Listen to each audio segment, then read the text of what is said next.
Restaurant lasagna is certainly delicious, but it can also be calorie and sodium laden. This lasagna is one of my favorite makeovers to allow us to fit it in anytime the Italian craving hits. It freezes beautifully, so it's ready to go when you're ready to get your manja on. So grab a cup of hot cocoa. It's time to bake some magic in Mrs. Kringle's kitchen. Brown up the ground meat of your choice. I used 92% lean ground beef. Add some Italian seasoning and garlic powder to taste. In a pot of boiling water, add a box of whole wheat pasta noodles. I like to crisscross the noodles. It helps prevent them from sticking as they boil for 8 minutes. As it's boiling, it's time to make the cheese filling. I use low sodium cottage cheese, but you can use part skim ricotta.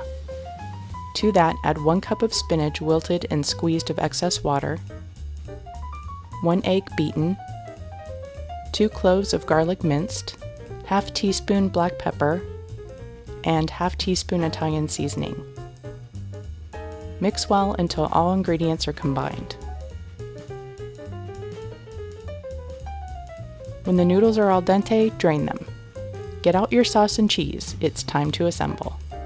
Add about 1/4 to 1/3 cup of sauce to the bottom of a 13x9 pan so that the noodles don't stick. Layer the noodles side by side, anywhere from 3 to 4 across. Use half a noodle lengthwise to fill the gap at the top of the pan.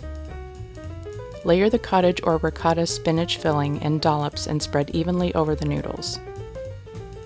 Crumble the ground beef over the cheese layer so that it's evenly distributed.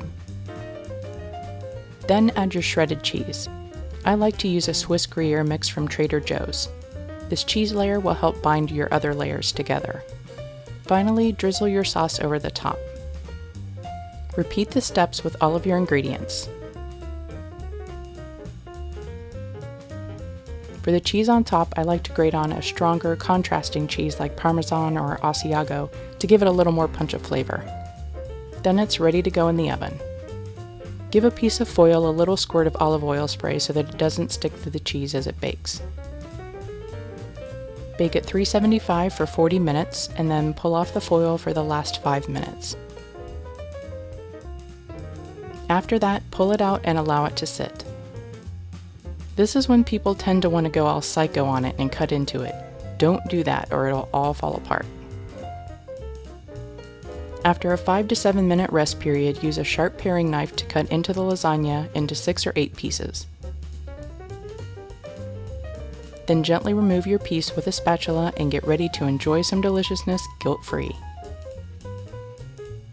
Lasagna is one of those scrumptious comfort foods that reminds us of Sunday dinners with the family or scratching that itch for Italian. If you're trying to make a classic fit in with your healthier lifestyle, this will make you a believer. If you want to cut carbs, cut a zucchini lengthwise and grill them and use them in place of the noodles. If you like this recipe, share it and give it a thumbs up. Don't forget to subscribe and click the bell to turn on notifications for when new videos go live.